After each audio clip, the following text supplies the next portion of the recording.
सभी लोग चाहते हैं। तो इसमें काला फीता कितने लोगों ने बांधा है? बाकी लोग पूरे बांधे। उसकी अकील थी कि मैं बांध के रखा हूं, मैं डिबेट में जाता हूं बांधे रहता हूं और अगले 6 तारीख तक बांधे रहना है। यहां बांधिए, यहां बांधिए, लगा रहना चाहिए। ये संदेश जाता है, एनआईए को सूचना रिपोर्ट भेजती है कि सर ये तो गांव गांव मामला फैल गया है, गांव गांव तक लोग फैल रहे हैं, गांव गांव तक लोग बता रहे हैं। और आप सब्जी वाले दुकान पे जाएंगे, पूछ सकता है कि भाई ये आप काला फीता क्यों बांधे हैं, तो आप उससे बताइए आप अपने कमाई करके क्या करते हैं? अपने बच्चे को पढ़ाई कराते हैं, पढ़ाई क्यों कराते हैं? उसको सरकारी नौकरी मिले। आपके बेटे को सरकारी नौकरी नहीं मिलेगी, इसी के लिए हम लड़ रहे हैं कि आपके बच्चे को नौकरी मिले। बताइए, क्योंकि संविदा आउटसोर्सिंग ला दिया गया, सरकारी संस्थान खत्म हो गए, सरकारी विभाग खत्म हो रहे, सरकारी पद खत्म हो रहे हैं या खाली पड़े तो भरे नहीं जा रहे हैं। ये बात आप दूध वाले को, सब्जी वाले को, अड़ोसी पड़ोसी को बताना पड़ेगा। ये आप जब टांग लेंगे तो लोग पूछेंगे और आप उन्हें बताइए। अब आप जो सब्जी वाले थे, हमारी पुरानी पेंशन नहीं हो रही, इसलिए जहां जो बोलना वही बोलना है। समझ रहे मेरी बात? आप अपने मुद्दे को कैसे लोगों से जोड़ें और सच है निजीकरण का जो जरूर चल रहा है, आपका जो मालिक को बैठे हुए हैं, जो निजीकरण का भूत इस सवाल सरकार को चढ़ा हुआ है, आने वाले समय में गरीब गुरबा किसान का बेटा नौकरी नहीं पाएगा। और अगर थोड़ी देर के मैं बताता हूं, अगर आपकी लाइफ से सरकारी नौकरी जिस पर आप हैं, अगर उसको थोड़ी देर के लिए हटा देंगे, सारे लोग कि मैं नौकरी नहीं कर रहा होता तो कहां होता? सोच देखो एक सेकंड के लिए, आप अपनी नौकरी से हटाइए लाइफ से, आपका सामाजिक, आर्थिक, राजनीतिक, मानसिक हालत क्या होगी? लोअर मिडिल क्लास की सबसे बड़ी ताकत है सरकारी नौकरी, सबसे बड़ी ताकत है सरकारी नौकरी। हमारे पास और कोई ऑप्शन नहीं है। किसान का बेटा हूं, पढ़ लिख करके इलाहाबाद यूनिवर्सिटी से आया और आज टीचर बना कि हमारे पास सबसे बड़ी कुव्वत और ताकत है शिक्षा और उसके बाद सरकारी नौकरी। अगर इस दोनों को हटा दिया जाए तो हम गुलामी के जीवन जीने के लिए तैयार हैं और हो रहा। और ध्यान रखना, आप अगर सरकारी नौकरी नहीं पाओगे तो आप अपने पिता के बराबर की हैसियत नहीं रखोगे। जैसे मेरे पिताजी 5 भाई, 20 बीघे थे, 5 भाई में कितना हो गया? 4 हाँ 4 और मैं मान लो 4 भाई, कितना हुआ? तो अगर सरकारी नौकरी नहीं होती तो मेरे पिता, अपने खानदान, अपने पूर्वजों से भी नीचे। क्या चाहते हैं आपके बच्चे नीचे जाए आपसे? बोलो भाई, आप चाहते हैं? आप इतनी बड़ी बड़ी फीस शिक्षा में दे रहे हैं, इसीलिए दे रहे हैं कि हमारा बच्चा आउटसोर्सिंग संविदा की नौकरी करे और उससे हम उम्मीद करें मेरा बेटा श्रवण कुमार होगा। 5000 में जब आप 50,000 में श्रवण कुमार नहीं बन पाए हमारा, तो 5000 में हमारा बच्चा श्रवण कुमार कैसे बनेगा? इसलिए आपको इस लड़ाई को गांव गांव घर में जाना है और आपको पड़ोसी तक बताना है, सबको बताना। बता सकते हैं? बता सकते हैं? और कुछ लोगों को कभी समझ आने नहीं, तो साहब हमारी तो हैसियत बड़ी है। भाई साहब मैं भी सरकारी नौकरी में हूँ, 1 महीने तनख्वाह जब रुक जाती है ना, तो सारा अर्थशास्त्र, सारा ज्ञान, सारी राजनीति सब फंस। बोलो गलत तो नहीं करा? और हमारे बीच में सफाई कर्मचारी सबसे कम वेतनमान वाले बेचारे, सबसे कम वेतनमान वाले। मैं तो कहता हूं सबसे ज्यादा इनको पुरानी पेंशन की जरूरत है, सबसे ज्यादा, क्योंकि ये चाह कभी तुम बचा नहीं सकते, इतनी तनख्वाही नहीं, चाह कभी नहीं बचा सकते। तो आपको इसलिए ज्यादा लड़ना है क्योंकि आपको पुरानी पेंशन ज्यादा जरूरी है। जितना कम वेतन होगी उतना ज्यादा पेंशन की जरूरत है। एक ने हमसे पूछा सर आईएएस लोग क्यों नहीं आते हैं, तो हमने कहा उनके पास वेतन अकेले नहीं होता, इसीलिए शायद उनको जरूरत नहीं महसूस हो रही है।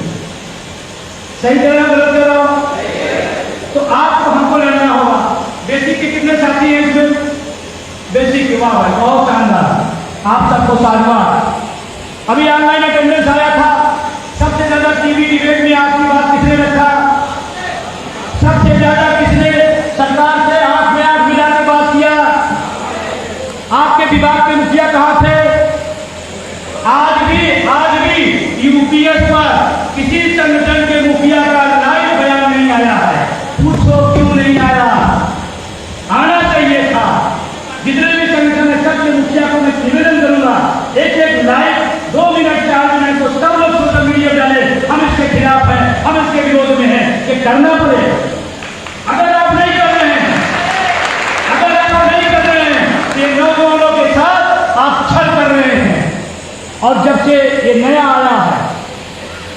का एक नया नाम आ गया, जानते हैं क्या?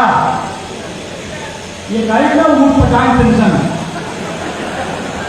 गाँव की भाषा में किसी ने हमको भेजा था, इसका नाम तो बड़ा खूबसूरत है, हमसे बताओ आप ऊट पटांग पेंशन, यूपीएस, ऊट पटांग। पता नहीं मोदी जी क्या सुनिए, ऊँटे पटांग करते रहते थे। हम लोग मान क्या रहे थे? हम लोग क्या मान रहे थे?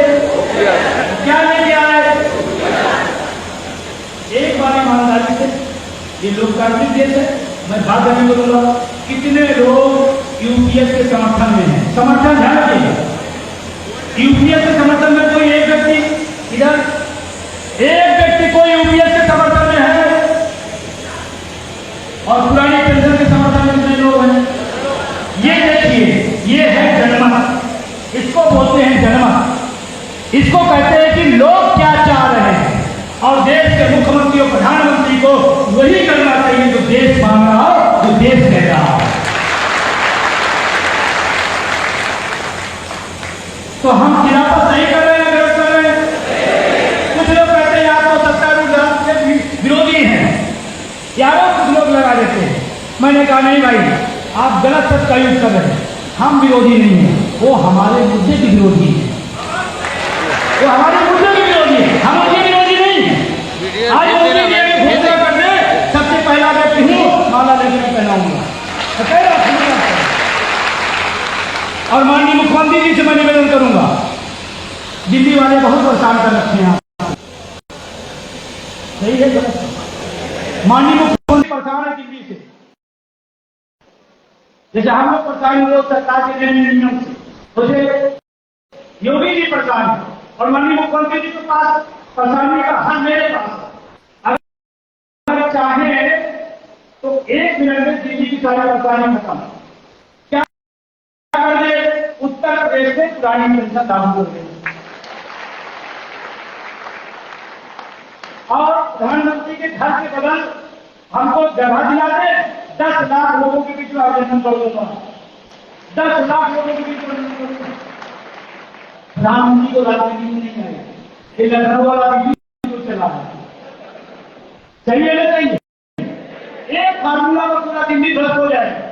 और मैं मोदी जी से कहना चाहता हूँ, आज आपके पास एक ऑफर आया और आपने तो हमारे पत्र भी लिखा था, पढ़ा वो पत्र इतना शानदार, जितना अभी नहीं मान रहे थे। उन्होंने कहा मनमोहन सिंह जी भारत के प्रधानमंत्री, एनपीएस किसी तरह शिक्षा कर्मचारी के पक्ष में नहीं है, न देश के पक्ष में है, न प्रदेश के पक्ष में है, इसलिए कर्मचारियों को पुरानी पेंशन व्यवस्था बहाल की जाए, साथ ही एनपीएस का पैसा कटा है कि ब्याज वापस किया जाए। कितना काम है?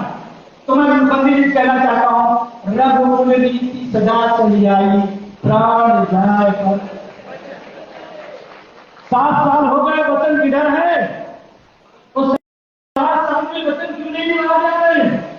अरे जवान है, कुछ लोग करके आप जो करते हैं, हमने पहले बता दिया, मुझे वो नहीं, वो मेरे विरोधी है, मेरे मुद्दे के विरोधी है, सही है बता। अब आता हूँ, ये नया ध्यान आ गया है, आपने कितने कर दिया, ये पसंद नहीं है ना, पसंद नहीं है और आपको